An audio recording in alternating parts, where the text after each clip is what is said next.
Allez Olivier, sur l'attaque, vous attaquez déjà un autre match cette semaine. Maintenant que tu as un petit peu de recul, est-ce que tu as compris pourquoi, souvent je te demande si tu comprends pourquoi ça n'a pas bien marché, est-ce que là tu as compris pourquoi quasiment tout a fonctionné?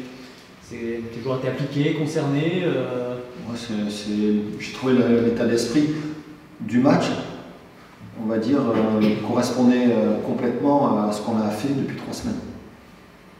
Dans la préparation, dans l'investissement, dans les efforts. Et je nous ai trouvé très très bien physiquement, dans l'intensité, dans cette volonté aussi d'aller percuter. Et il y a beaucoup de choses qui ont très bien marché, c'est vrai.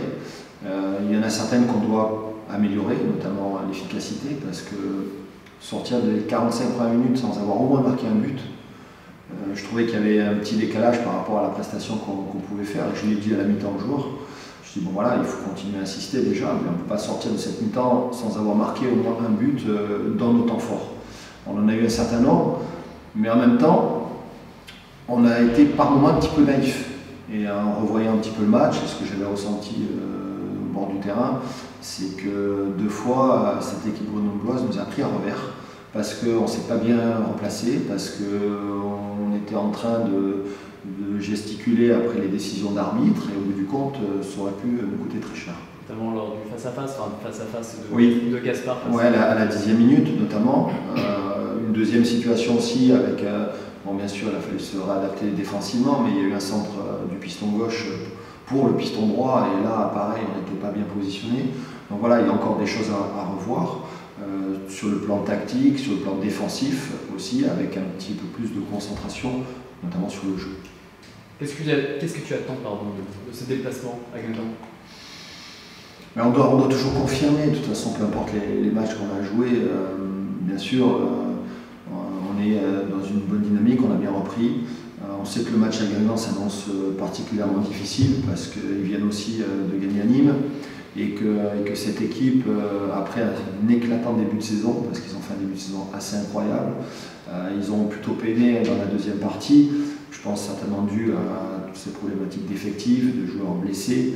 Et là, j'ai l'impression qu'ils ont retrouvé un petit peu d'allant et un effectif plus complet. Donc, c'est pas facile d'aller jouer à Guingamp, mais on va quand même essayer de mettre en avant ce qu'on sait faire, ce qu'on a su faire, en sachant qu'on est capable de se créer des occasions, de mettre beaucoup de verticalité aussi, de prendre les espaces.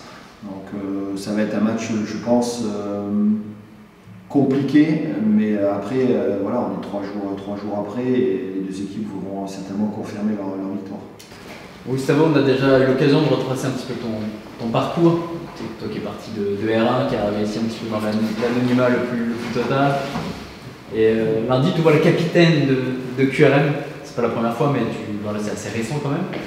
Qu'est-ce que ça te fait d'être le capitaine de cette équipe-là en Ligue 2? Déjà pour moi, c'est des responsabilités à respecter. Déjà c'est un plaisir aussi pour moi d'être capitaine à QRM. Et aussi avoir aussi la confiance du coach.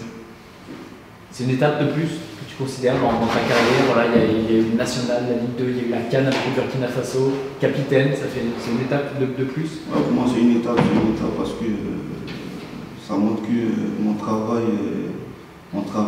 il paye. Du coup, pour moi c'est une étape de plus. Et je pense qu'encore il y a la place pour aller chercher plus haut. Alors comment tu gères ce rôle de capitaine? On sait que tu n'es pas le plus bavard, tu n'es pas celui qui parle le plus. Est-ce que ça t'a un peu inhibé? Est-ce que ça t'a fait un petit peu peur de devoir peut-être prendre un peu plus à ta rôle, ou pas du tout, au contraire? Non, pas du tout, parce que sur le terrain, ça va parler à ses amis dans l'étendue, mais aussi parler aux arbitres quand il faut, donc du coup j'essaie de faire mon travail comme je peux. Tu n'étais peut-être pas habitué non plus à cette médiatisation-là. C'est toi qui marques le premier but à la CAN face au Cameroun, tout le monde parle de Gustavo Sangaré, voilà, tu as un nouveau statut aussi à gérer. Est-ce que ça t'a un peu perturbé de te retrouver, de devenir un joueur majeur au pays, au Burkina Faso, et un peu une star du pays? Bon, en vrai, ça ne m'a pas perturbé parce que je ne suis pas trop sur les réseaux. Je ne regarde pas les commentaires. je ne pense pas que ça m'a perturbé. Ça t'a pas perturbé plus Non. que ça. Et le fait qu'il te donne le brassard de capitaine, toi, tu as vu ça comme un signe fort, comme un message vraiment de confiance? Oui, pour moi, c'est un message de confiance parce que donner pour cette personne,